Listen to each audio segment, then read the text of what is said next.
This Melchizedek was king of the city of Salem and also a priest of God Most High. When Abraham was returning home after winning a great battle against the kings, Melchizedek met him and blessed him. Then Abraham took 1/10 of all he had captured in battle and gave it to Melchizedek. The name Melchizedek means king of justice, and king of Salem means king of peace. There is no record of his father or mother or any of his ancestors, no beginning or end to his life. He remains a priest forever, resembling the Son of God. Consider then how great this Melchizedek was. Even Abraham, the great patriarch of Israel, recognized this by giving him 1/10 of what he had taken in battle. Now the law of Moses required that the priests, who are descendants of Levi, must collect the tithe from the rest of the people of Israel, who are also descendants of Abraham. But Melchizedek, who was not a descendant of Levi, collected 1/10 from Abraham. And Melchizedek placed a blessing upon Abraham, the one who had already received the promises of God. And without question, the person who has the power to give a blessing is greater than the one who is blessed. The priests who collect tithes are men who die, so Melchizedek is greater than they are, because we are told that he lives on. 9 In addition, we might even say that these Levites, the ones who collect the tithe, paid a tithe to Melchizedek when their ancestor Abraham paid a tithe to him. For although Levi wasn't born yet, the seed from which he came was in Abraham's body when Melchizedek collected the tithe from him.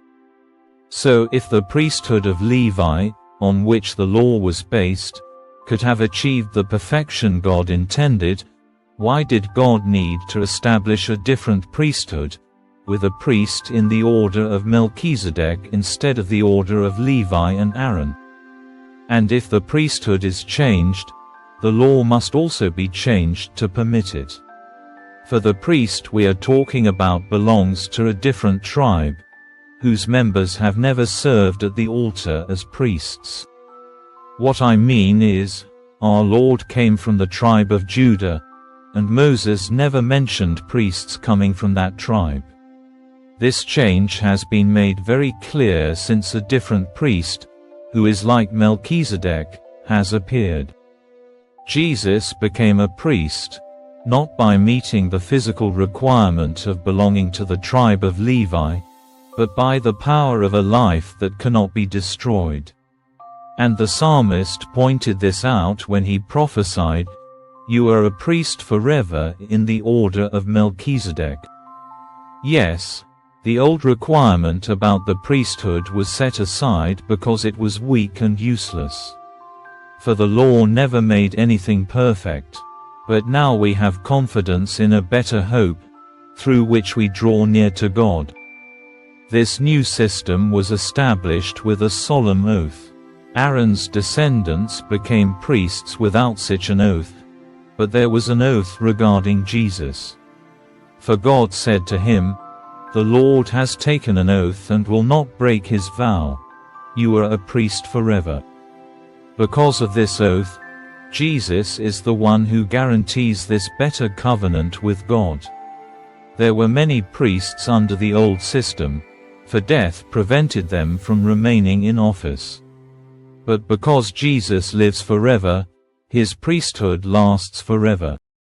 Therefore he is able, once and forever, to save those who come to God through him.